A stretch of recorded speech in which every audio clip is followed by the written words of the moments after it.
I believe it started when I was around 6 years old. My parents often had friends over in the house. I didn't know they were polyamorous OFC. One day I was outside playing, got hurt, and when I ran inside caught my parents making out with some random guy. They told me they have other adults that they love and it's a completely normal thing. Me being a child just accepted that. They gave up being secretive and their partners would constantly be around, even joining on outings. I remember that on my 10th birthday they invited 3 of their partners, one of who I'd never seen before. And for the rest of the day my parents just withdrew from my party and hung out with them.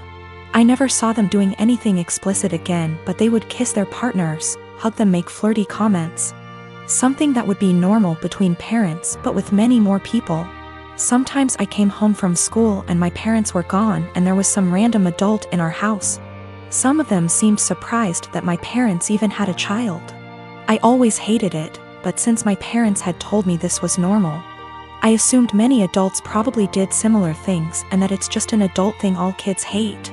Later they had less partners and eventually seemed to stop.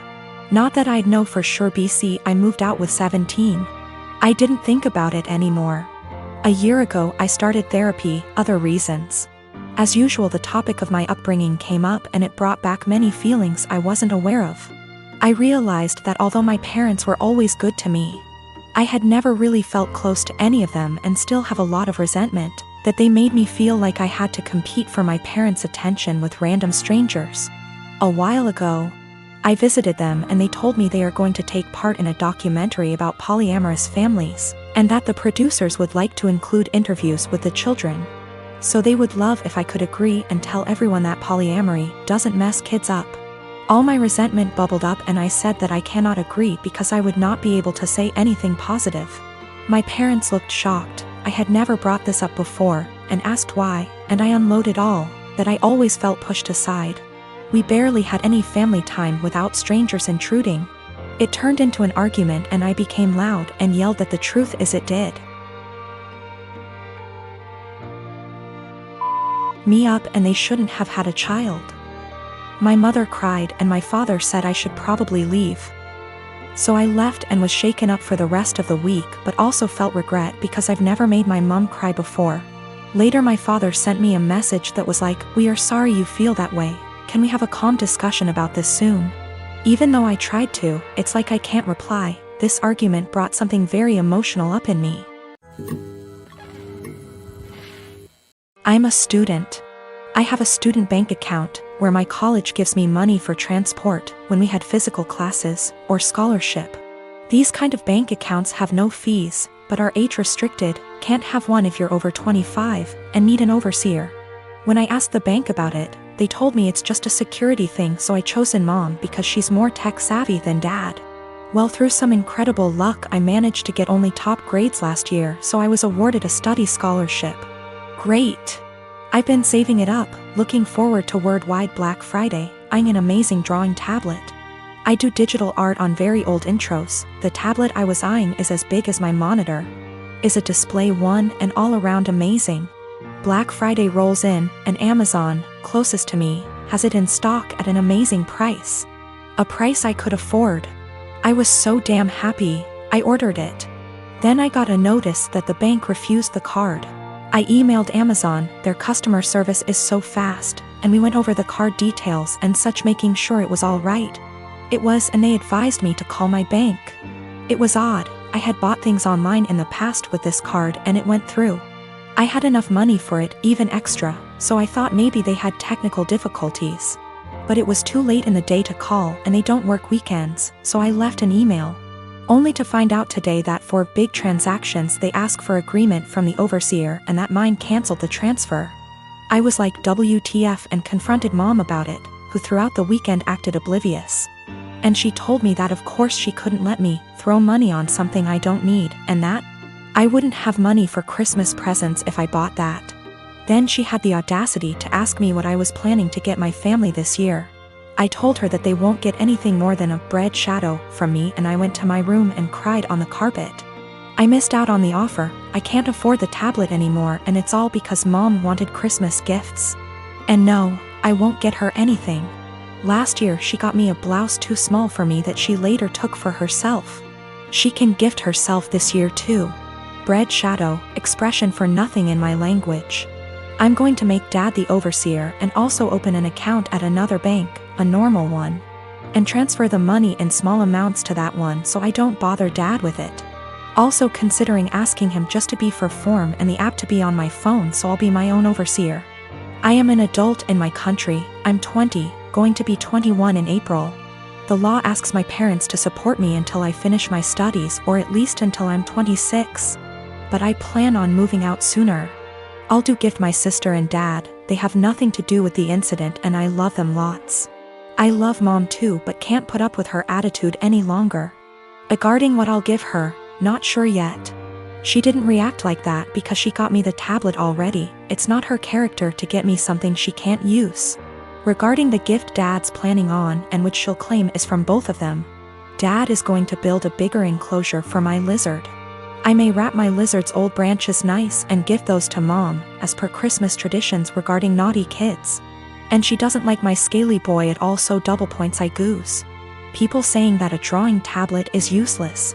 But the question was if I was an A for the way I reacted and my decision to not give her a gift anymore. As it's my money I literally can do whatever I wish with it and a display drawing tablet is incredibly useful for an aspiring digital artist as myself. I'm the dad of a 25-year-old young girl who I love very much. I've been able to have a good relationship with my daughter and I enjoy my time with her. But there's one thing about her that would give many people pause, she is a diagnosed sociopath.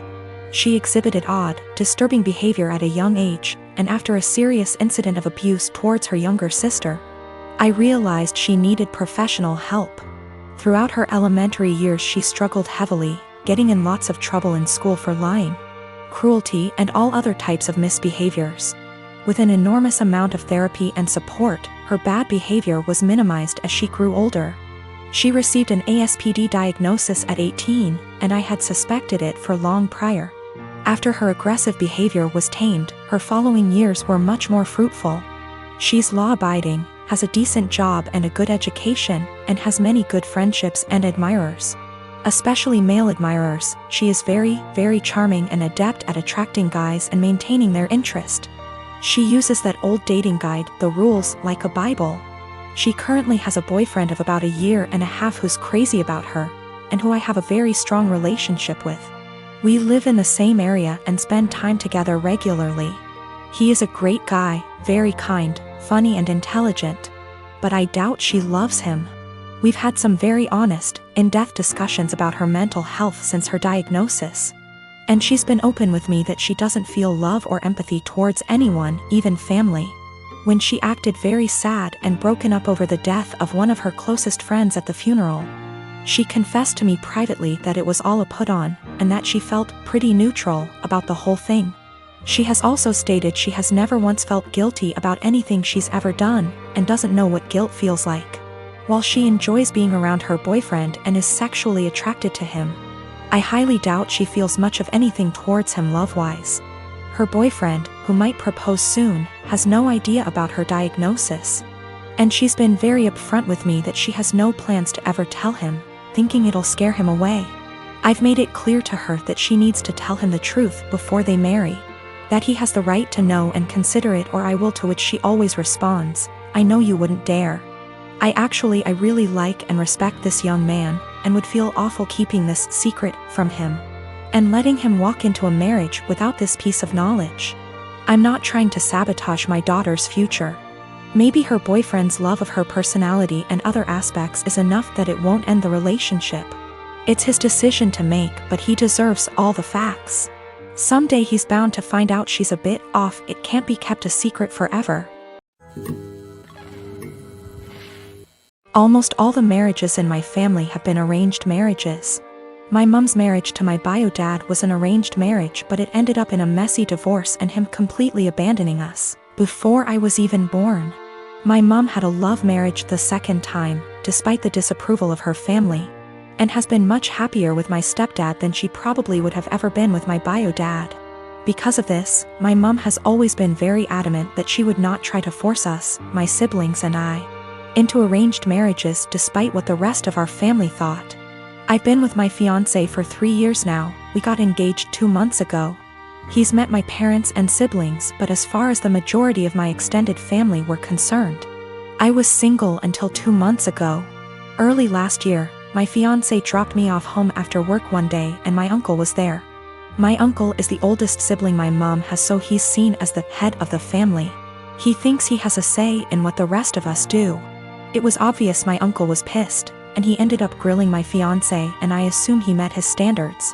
A lot of arranged marriages are about what both families can gain from one another, so he told my mom to get us married quickly.